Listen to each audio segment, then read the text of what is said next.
اور اللہ تبارک و تعالیٰ نے پھر اسی سلسلے میں قانون بتائے ہیں، کلوا مما فی الارض حلالا طیبا، کہ زمین میں جس قدر حلال اور صاف ستھری چیزیں ہیں انہیں کھاؤ، حلال اور پاکیزہ۔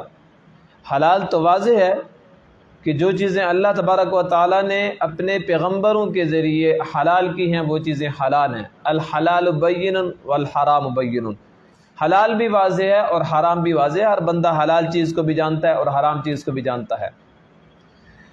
پاکیزہ چیزیں کیا ہیں؟ پاکیزہ چیزیں وہ ہیں جو بذات ہی لذیذ بھی ہوں، یعنی حلال بھی ہوں اور لذیذ بھی ہوں، کیونکہ بعض پاکیزہ چیزیں وہ ہوتی ہیں جو حلال تو ہوتی ہیں لیکن لذیذ نہیں ہوتی۔ مثلا کوئی چیز ایسی ہے جس کے اندر جو حلال ہے لیکن اس کے اندر بدبو سی پیدا ہو گئی ہے۔